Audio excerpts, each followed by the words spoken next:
It's peeing rain out there today, and so I'm not going down the river. So I'll do this from the entrance to the cave. Big day ahead of me today.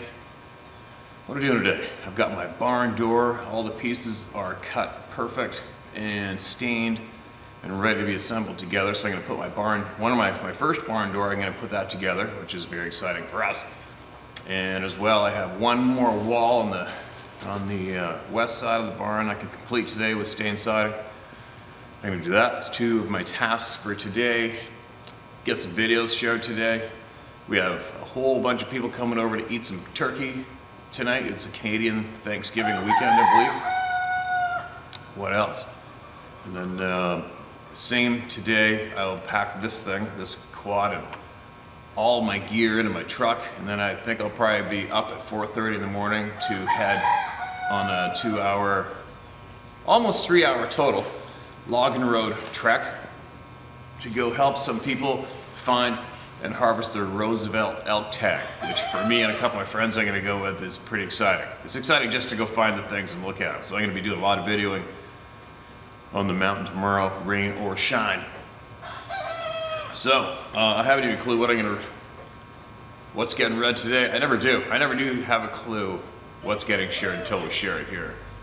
And what else? A couple things I was hoping to tap into, and I want to tap into soon with everybody, because we need the input from the people. You know, I mentioned the other day to people who just cannot take the word of tens of thousands of people as true, and I referred to them as losers. And I wasn't using the word losers in an insulting way like it typically is used. It is just a fact of you have lost, you're losing, which makes you a loser. If you have come to this point in your lifetime where no matter who your neighbor is, who the person is, who the kind, honest, hardworking person is, that shares with them a factual story of what they've seen, smelled, and heard, and their brain automatically shuts them off, kicks them to the curb, and automatically labels them as a liar, instantly, no matter who it is. That, for me, what I observe today is the absolute trait of a complete loser in our community today. You've lost, you're losing. Prove me I'm wrong. And I wish there was some way, I wish there's a recipe that somebody might have, somebody might know, to turn those people into winners and making them become comfortable member of society again, of their community again, where they can trust their family members. You know, they can trust their neighbor, their teacher. They're good, strong, hardworking, honest people in the community. They can trust them. You know, nobody trusts each other anymore. It's absolutely bizarre. And that leads into our sixth sense. If we were taught from a young age to stay in tune with our sixth sense, our natural given abilities, you wouldn't have to fear somebody not being truthful with you, because you'd be able to pick up on it real quick and you would know. Right? Prove me wrong. But I strongly feel it's all been conditioned out of us since we were very young, small children. And getting back to the children topic and realizing more that true change comes with the next generations, and that's a proven fact. And if you actually do give a shit about creating a better life for the next coming generations, you have to teach the children honestly. And I was thinking maybe possibly, especially once we get this thing going back here, is maybe all of you intelligent people out there, you aware people, maybe we can come up with a list of very important things to teach the children that aren't being taught to them today, right? There's so many things that should be taught to children that are not. So many. If I start cracking that list open right now, because I've been thinking about it this morning for some odd reason, it just came across my mind. I think we should all come together with a list of items that should be taught to our children that are not being taught to them. And then hopefully we can reach out to as many people as we can with that list, and we can start possibly getting people to focus on that list of lessons to create some serious change for the better. And that change would fight the absolute evil, misleading evil that's going on today. Wouldn't that be great? But somebody's got to do it, you guys. Somebody has to do that. And clicking a like button on social media isn't going to do F-A. Okay? It's action. We've got to teach the children the right ways. Anyway, let's get back to the word of our people. Share the words of the people, share their knowledge, and continue to create this great change that we are doing together, all right? All right, what do we got? This is titled Not Sure. Perfect, because all of us are not sure. Hello, Steve. I'm a Kansas born and raised lady. Heard the story from Arlington, Kansas. I live 10 miles from there. So here are my stories. 2011. Was on the Santa Fe Trail tour in our car. My mom and I heard a farmer's field that had a fort on it at one time. My mom and I heard of a farmer's field that had a fort on it at one time. Well, we get there and there's just a field. So we walk to the river about a quarter mile. I thought it strange that there were no sounds at the river except the water. Surrounded by trees, I was creeped out and started back up the road. My boyfriend caught up and we were chatting. Steve, in the field coming from the river, was a huge black wolf. I know it's not possible. It was running on all fours and was at least up to my chest. I'm 5'9" and this thing was fast. The hair was long. The tail was as long as the body, huge head. It never even looked our way. My boyfriend didn't see it and there was no sounds. And Steve, it disappeared when it got to the end of the field. My boyfriend said I was crazy. I know what I saw and I know it's not possible. The next field was just dirt. I'm still confused at what I saw. 2013, Walnut, Mississippi. Was transferred there for 6 months. Found a trailer house about 10 miles out of town. Very rural for me. My house is surrounded by trees you couldn't see through. Never felt good there. I was always creeped out.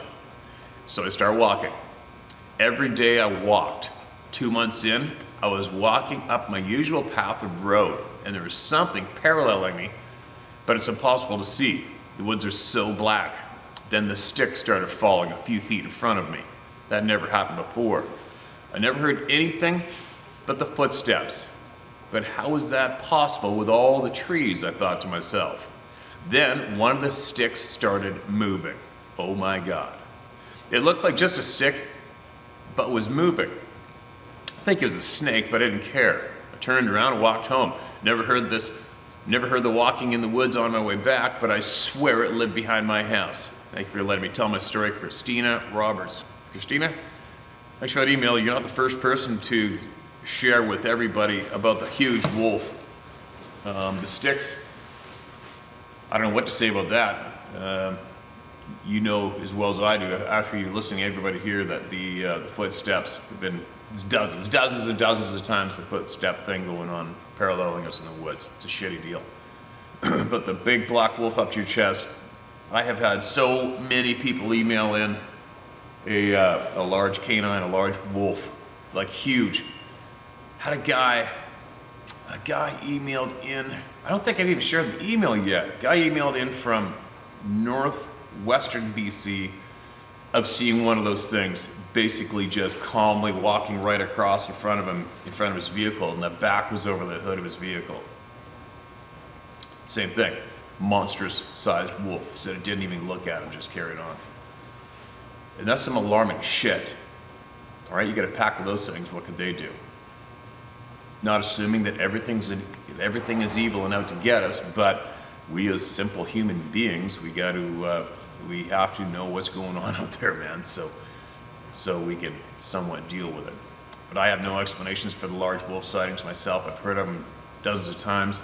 I am absolutely familiar with wolves myself. I probably had my hands on over 200 of them. And wolves, just so you know, your average timber wolf is very, very tall. They're a very long-legged, very lean animal.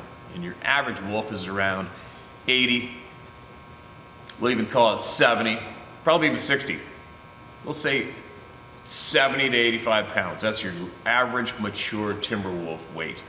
Out of all the wolves that I've had my hands on, I believe the largest one I ever had my hands on was 129 pounds. And that was a bruiser. I've seen pictures of some absolute abnormal sized wolves. An old trapper in northern British Columbia at a remote gas stop, and he showed me a picture. He claims a 250-pound wolf. Many people have said, not a frickin' chance. I saw the picture. He was standing beside it. The man is about 6'4". This thing was hanging from his rear ankles. I mean, his rear leg joint. It was hanging from the rafters in his garage at the elbows, the rear elbows. And that thing's neck and head were laying on the concrete beside him. That guy's 6'4". I've never seen anything, and that man was probably 200, I don't know, he had to been at least been a 225, 30-pound guy. That wolf made him look like a kid. I couldn't believe my eyeballs, but I've seen it. And, but it's just like anything else. There's always gonna be that freak of nature in every species, including human beings. You're always gonna get that one or two genetically altered, not altered, but genetically different specimen of each species. Now, something like what you described, that is ridiculously huge, especially with it disappearing. That might go along with the possibility that we have a something paralleling our existence that we cannot see. Some of us can, some of us can't. There's a huge, huge probability that that's what's going on. But anyway, here I am again, morning time, 2 coffees, high energy. Let's go on some more of these shares. Thanks for sending that in. Keep us posted on anything else you learn, all right? And be safe out there. Mark says, Red Sabe subject progressing fast. Hello, Steve. Really appreciate the time you put in for the many people. The world sure could do with a more like you. Thanks for the kind words. If you have time, I'd like to share some thoughts, theories, and observations that may help fill the puzzle or confuse it, but also ask some questions of you and this growing roundtable of thinkers.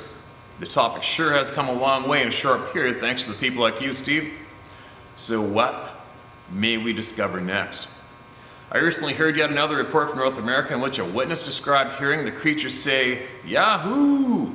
In Australia, before the white man popularized the term Yowie, another term for these beings dating back to the 1800s or earlier was Yahoo. As these beings have also been heard in Australia on many occasions saying this very word.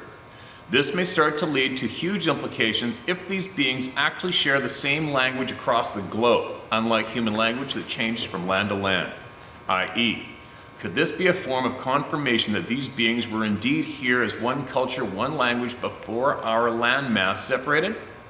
Or maybe that these beings all come from the same location? Perhaps something even deeper, such as their ability to traverse across the globe at will and communicate with other Sabe beings. Oddly enough, we humans can travel the globe by plane, but we still hold on to separate languages. But for how long? Now onto the hair on these beings, and in particular the strange white Sabe sighting in Pennsylvania. Some tests reported the hair to be somewhat translucent and similar to a spider web. Sometimes visible, sometimes not, depending on the light and the angle.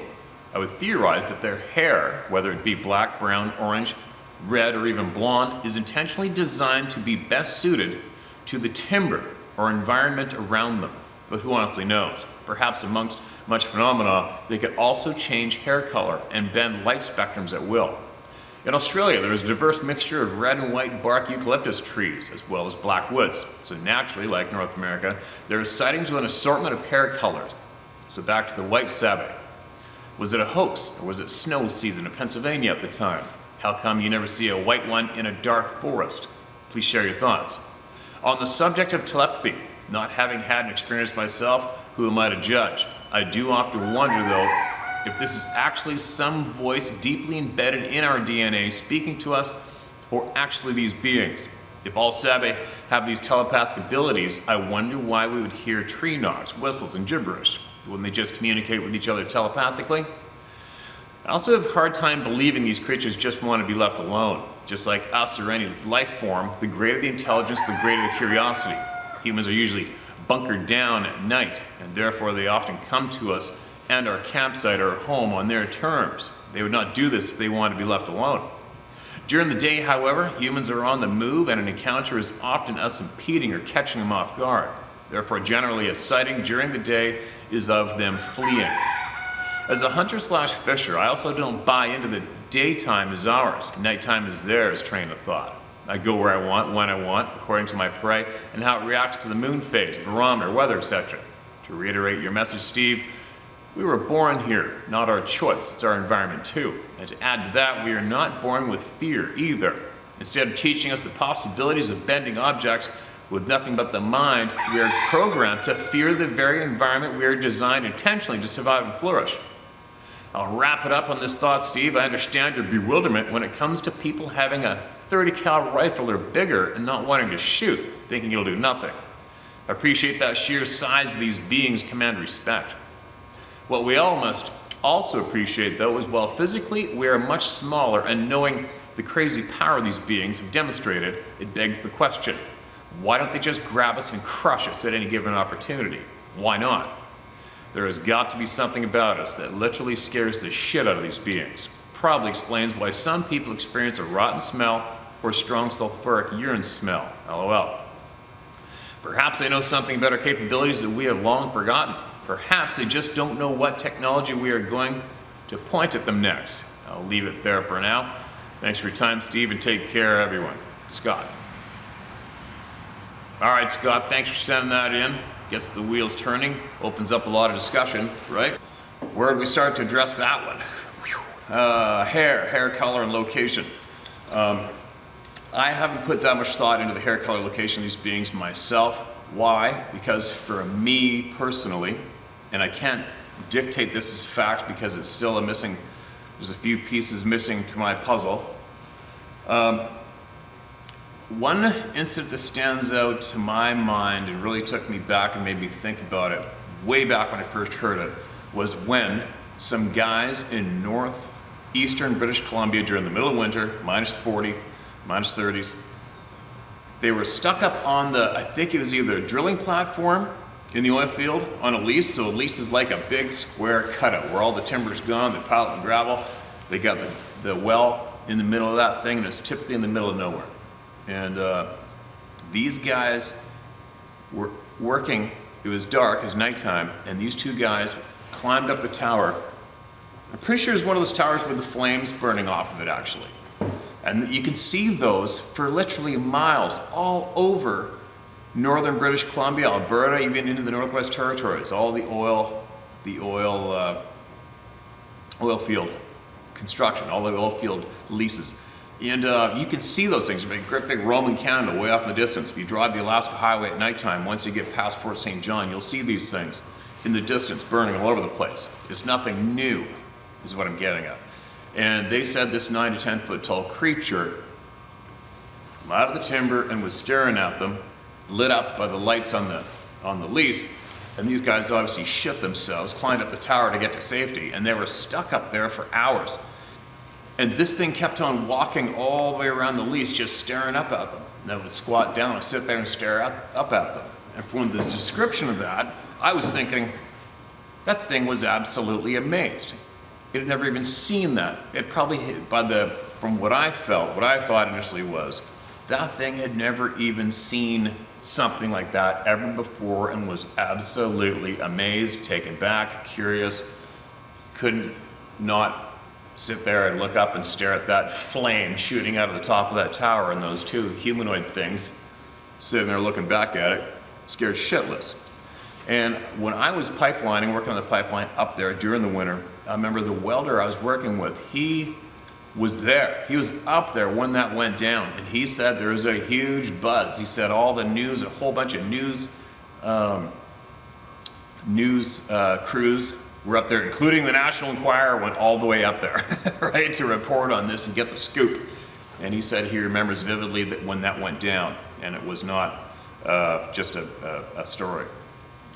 So that particular incident is what kicked my brain off, thinking, holy shit, these things aren't here full time.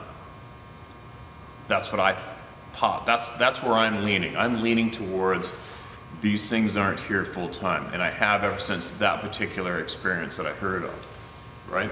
I mean, if that thing had been in the north at any amount of given time, especially where that particular spot was, it had already walked by dozens of those leases and dozens of those towers with the flames shooting out of them at nighttime. It's already seen dozens of them. Why would all of a sudden it be in the middle of the northeast of BC, Alberta, northwest Alberta, and be taken back and amazed by what it's looking at, right? So that is probably why I don't really find the particular hair color overly concerning to myself. But who am I? As far as us being from the planet and not being scared, we're born not scared. I'll attach, I probably forgot a bunch of your email already, but I'll tap into that. Years ago, I was watching a show by complete fluke, and it was a show, it was doing a study on how they proved that experiences a mother has in life, and especially emotional episodes, are passed down to the baby while it's still inside the womb. And it was a very amazing show. And it also helped me with what I do, as I am a hunter-gatherer, because the example they used was when the Great Wall was up in Germany, divided the country, where that wall tapered off into rural in the middle of nowhere, it turned into a hot electric fence going through the forest for miles and miles and miles. And how they proved and backed up that fact, where they proved that upsetting, emotional, traumatic episodes that happened with the mother are passed down to that infant as knowledge passed on. They showed that the red deer that were living in those forests, they obviously naturally avoided that hot fence through the forest, right?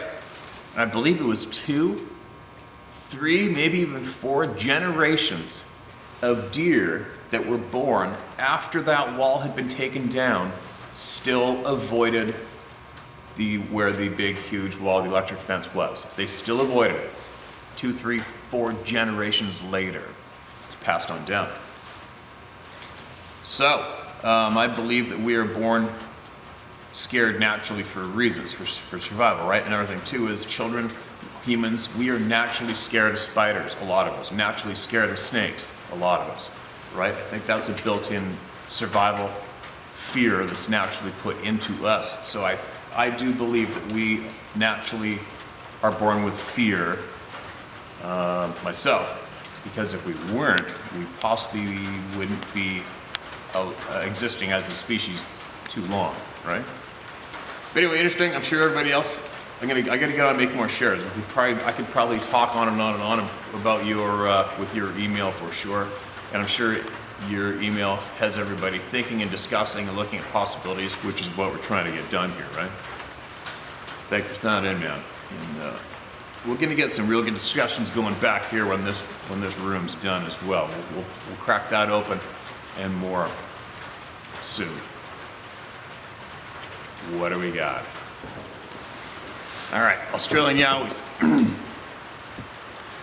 G'day, Steve. Every Aboriginal tribe on the east coast of Australia had a different name for these beings. Tribes in my area knew them as Junjuren and Doolaga. My first encounter was 3 years ago in the New South Wales Central Highlands. Mate and I were camped in a large clearing along a storm creek. First night was uneventful. Plenty of kangaroos, wallabies, and rabbits and possums around. Night 2, no wildlife. And about 10 p.m., something was throwing heavy timber around about 200 meters down the creek. Anyone who has heard large logs bouncing off rocks would recognize this instantly. This went on for 5 minutes, and we both said, "What the F is that?" before jumping into our swags. Night 3, early dinner. My mate was in his swag asleep by 8 p.m., so I'm guessing slag's obviously sleeping bag to you North Americans. It was definitely quiet, no wildlife again. 2 minutes later, it began. I can't say I felt threatened or scared, but the vocalization started in the creek. The only thing I compare it with was the old samurai movies, except it was like there were 3 pitches, all being vocalized at once. It only lasted for about 15 seconds, but I strained my ears to hear more. None came. I didn't sleep much that night. Night 4, all the wildlife returned. My second encounter is ongoing and borders on harassment. I have a large council reserve 15 minutes from my home. It covers approximately 10 square kilometers of parklands and areas of dense brushland and is locked to the public from dusk till dawn. You can actually see the Sydney CBD from there at night. Due to work and family commitments, my only time I can go there coin detecting is after 8 p.m. I always had the feeling of being watched here. Some nights way worse than others. And you always knew it was going to be one of those nights when all the possums were high in the trees instead of digging grubs on the ground. Back in April, I was detecting opposite a large area of coastal palms and tea tree. It was close to midnight when my ears lit up with this ultra high-pitched frequency. I could feel it rattling my brain. I froze and said out loud, "That shit won't work on me." I must have pissed Dulaga right off because he struck a tree so hard I actually ducked. I'm 6'5" and 250, and there's no way I could make a noise like that tree strike. I walked out fast and didn't go back for 3 weeks. The next few times I did your trick, Steve, and I said out loud, "I'm here to find some coins. I don't want to film you, and I'll leave you in a few hours." It seemed to work until 3 weeks ago. All was good until about 11 p.m. Then this long, drawn-out, feminine wail sent me power walking out. I can't go back now. My family and friends think I'm nuts. Even my own mom laughed when I told her. Thanks for letting me share, Adam. Adam, that's the way it goes, man. And like I said before, when people laugh, they are scared. I don't care what anybody says. I am 100% convinced for me that as soon as people laugh at somebody sharing these experiences, it scares the shit out of them. And that's why they laugh. Because believe me, if somebody comes up to anybody and says, "Hey man, I heard something beating on a tree last night and only an excavator could do it," there's no comedy in that. There's not one word in there, the delivery, that will make you laugh. Nothing. But being scared makes us laugh, right? Having a blast, a shot of adrenaline makes us laugh right away. Being scared makes human beings knee-jerk laugh. Quite often. So, have patience with the people that laugh at you, but at least you were honest and you told them straight up. They got their warnings, right?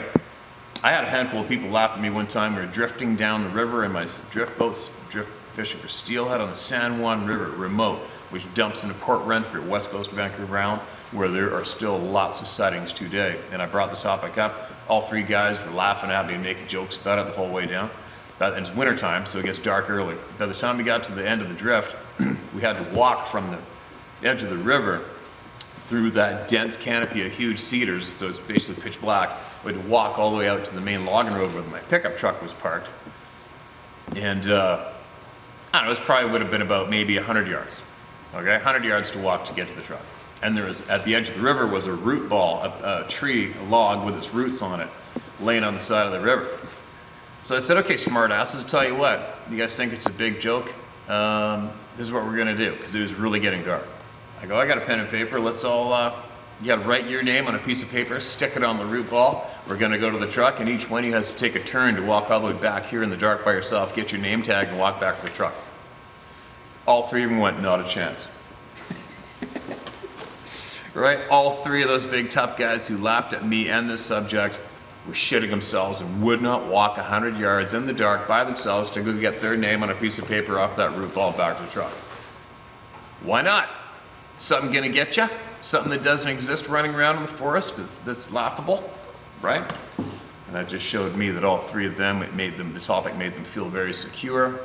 The best way they could avoid that topic and not be forced to accepting it as real is just to laugh it off. Laugh it off, it'll go away, right? But deep down, they knew I was serious, they knew I wasn't lying, and I was telling them the truth. But they don't want nothing to do with it, which is fine, right? Which is fine. So to all you people out there, as long as you speak openly and honestly, you did your part. Whether you get laughed at or not, well, it's up to them. Take from it what you will or leave it, right? But at least you did your part and you were honest. And you gave them the heads up. What more can you do? All right. Who else needs to be heard this morning besides thousands? There we go. Boom. Mark this is red. Sasquatch sighting 1977, APG MD US Army Military Base. Here we go. Hey Steve, big thank yous to you and all who share their encounters. I've been wanting to send this for a long time. That succinctness is not my strong suit. So I keep putting it off. Well, here I go. All right, thank you for writing that in. To my sighting, 1977, I was 11, and I lived on the military base at Aberdeen Proving Ground in Maryland. We lived at the end of post. We're about a half a mile of woods behind our houses emptied into Chesapeake Bay tidal inlets, or the open bay. Behind my house was a lone, then 30 feet of grass, then woodline. Oh, a lane, sorry. Behind my house was a lane, then 30 feet of grass, then the woodline. Our garage was on the grass strip, the woods behind it. It was fall and dark after dinner, and I had to put my bike away in the garage. I put my bike in, closed the doors, and as I was closing the padlock, I felt kind of creeped out. I walked across the lane to our back sidewalk when I saw something moving behind an old wood pile at the wood's edge, to the right of the garage, about 40-ish feet or so. Our back porch light was on, so I couldn't see clearly, but it looked like a tall person was hunched over looking at me. The corner of the wood pile was about as tall as me, around 5 feet. I thought it was this 8th grade boy from down the street who always teased everyone. He was pretty tall. His whole family were super tall, of Nordic descent. I yelled, "Hey, Fungi!" I won't explain that nickname, LOL. "I see you, stop trying to scare me." The figure then withdrew into the woods without making a sound, which I thought was weird. I then ran in the house and told my brother that someone was behind the wood pile and went in the woods. Next morning, we caught the bus at 6 a.m. and went to private Catholic schools that were about an hour away. The bus pulled out of our loop road onto the main road and had to stop as they were doing some kind of road work. Sitting on the right side of the bus and looking out the window, I could see through an opening in the woods down into a tidal inlet. The inlet sits about 50 feet or so below surrounding land and elevation. The inlet is shaped like an arrowhead. I was viewing it from the tip of said arrowhead. This inlet was probably as large as 4 or 5 football fields. I saw a large creature walking down the center of the inlet. Its back to me. It was walking along in the direction of the open bay. I had no doubt what I was seeing. It looked dark brown, but overall, also gray, like the hair was tipped with gray all over. Over the years, this puzzled me, as I had no idea where there were gray Sasquatches until the internet age. I viewed the creature for probably 10 seconds, then the bus began to pull away. I went up to my brother in front and told him what I saw. I believe the woodpile event that night before was related. I saw Fungi the next day, and he swore he wasn't out the previous evening. And for those who think I may have saw someone in a ghillie suit, not possible. Aberdeen Proving Ground is just that, a proving ground for ballistics, munitions, and heaven only knows what else. People aren't out hunting, especially around Officers Row or anywhere on that post. Over the years, I've talked about Bigfoots with anyone who was game, and I've heard a few stories of people's encounters in Maryland, specifically Harford County, which borders York. C-O-P-A, by the way. Oh, York County, Pennsylvania, by the way. I've been living in Vermont for the last 25 years. Shout out blank blank, and never noticed tree structures here in the Mad River Valley. And began noticing tree structures here in the Mad River Valley, and quite frankly, all over Vermont. I live about 30 minutes north of blank blank, and even sent them some photos of some. Hey, just so you know, some of these names that get mentioned, including those two that you just mentioned, I don't promote them. And those 2 names are actually on a list of people who absolutely went out of their way to attack me and try to discredit my character non-stop. And so there you go. That's why I left those names out, okay? I don't promote the douchebags. Like you, Steve, I have absolutely no interest in searching for these creatures, although I cannot help but see their sign or signs of the others. Who knows? I'm a Christian, and I've had a few supernatural events in my life, age 3 and age 11, where I woke to a large, dark figure like Sasquatch at my bedside? Weird. I have no desire to open myself to this beyond what I can't help but see. Shout out Scott Carpenter. I'm a horticulturist with a fine gardening business here in the valley, and many of my clients' homes are up on the mountainsides. I've had a few strange events at one account and some others, but this is already too long. Sorry, not sorry. Suffice to say, I believe they know when you know something's up. I could ruminate for hours. Blessings to you, sir, and all your love, and all who you love and hold dear. Many, many thanks for all you do on this topic, as well as the current global situation. Prayers, Jen Grant Malinowski. P.S. Pertaining to tidal flat, we kids played in the woods and down along the banks all year long. Huge 2 to 3 foot carp would come into the flats to feed at high tide, then leave as the tide went out. Sometimes we'd get stuck and we would free them. It was low tide when I saw the Sasquatch. No human could walk in that mud, believe me. We sunk to our knees once or twice and knew to stay away from most areas, unless you wanted to explain to your parents why you lost another pair of shoes. How a huge Sasquatch could walk in that inlet at their weight and not sink is beyond me. But I know what I saw, and that thing was walking straight down the middle. Super weird. Okay, bye. All right. There's another one. By a U.S. military base, common. And another one, and another one, and another one. Thanks for sending that in, Jennifer. We absolutely appreciate it. Let me get one more out, and then I gotta get to work. I'm gonna be in big trouble if I don't get this shit done before all these people get here. All right, time to share my story. Yes, it is. I've fallen at tough times in my late teens to early 20s and found myself homeless. After my parents split, my mother remarried. I grew up in a fairly suburban town in Connecticut, not one you'd expect to find Sasquatch. My childhood home sat abandoned, and I went there seeking shelter and comfort. I sat on the front porch a few hours resting my eyes when the all-too-familiar Officer Wagner showed with his goons. After some heated words, they told me they had been called by my neighbors. They contacted my father to ask about whether the property was still ours or if I was trespassing. He told them it was okay with him that I was there. We spoke and he agreed to come let me in the empty house, as he now only lived a few towns away. I felt betrayed by everyone, especially my neighbors that spent literally at least the next 5 hours cussing out and antagonizing them at the top of my lungs from inside the house, half hoping the police would come back. I'm not proud of any of this, but you have to understand, I've always been quite sensitive and felt a combination of anger, hopelessness, sadness, fear, and defeat. Considering I had once been an Olympic-level athlete at the age of 15, chosen to play in the Gothia Youth World Cup in Gothenburg, Sweden, representing the U.S. Yet here I was watching my life fall apart, and I was ready to dish out some of this pain that I felt undeserving of. Although I knew the chicken shit neighborhood would never have it out with me face to face. Hey man, I can completely relate. I can completely relate. The sun went down and laid there on my recently deceased grandfather's couch. The only piece of furniture still in the house when I noticed a pair of yellow eyes looking at me from in between the shutters. Maybe a foot from the ceiling. My whole body tingled, and not in a good way. As I started to drip sweat, frozen in fear, I'm not sure for how long I remained there looking at me.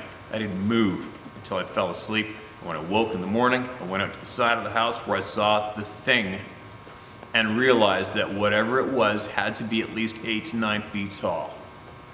My yard at that side was at a fairly good slope, and I was standing at 6 feet tall. I couldn't reach the spot where its eyes peered through the shutters. I also noticed a large spot of matted down grass a few yards from the window, as if something had been laying there. I feel as though I've had a few other experiences that my subconscious won't let me remember. I get the feeling this may be true for lots of people. No doubt. And I hope you survived your grief. Sounds like you did, and overcame all the grief that was dropped onto you without you asking for it, right? It's typical of a lot of families that get ripped apart. And that happened to me too, man. Both of my parents brought some very toxic people into our lives as children. We had no choice about it whatsoever, and a lot of real nasty shit came from the results of that. So you're not alone. It happens to many, many people out there. But the key to surviving it all is to learn just to learn who you come across in the world is either good or bad for you, and to learn to stay away from those who are bad for you, and to make sure that you win by creating success, becoming better. That's how you win. That's how I won. You become, but first you got to survive that anger stage when you're young and you don't know what's going on. And you feel like you're worthless, you don't count, and you're angry for a lot of the shitty things that happen to you, and you start lashing out. And I completely understand where you were, all right? I did a lot of lashing out. I did a lot of looking for bullies when I was younger. I'm going to share some stories with you guys later so you understand. But the key to success for all you people out there who may be in that same position of unfortunately coming from a destroyed family and having very toxic, nasty people brought into your life is to make sure that you become better than all of them. That's the key. You become better. You annihilate them with your success. That's what you do, all right? Make sure you do that. You don't turn to drugs and booze and partying and just destroying yourself. You don't do it. Anyway, thanks for that share. You know what you saw. If you didn't see that, you wouldn't be emailing me here today to share with all the people, right? So I hope everything's going awesome for you currently, right now, today. Anyway, I gotta get going. I got stuff I gotta do. But I'm gonna make a share before I go, another one, and post it up so it preloads. So you guys got more. I'm getting more voices heard while I'm out there in the middle of nowhere looking for elk in the monsoon rains. Can't wait. Be safe out there, you guys.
So weird hearing the impact.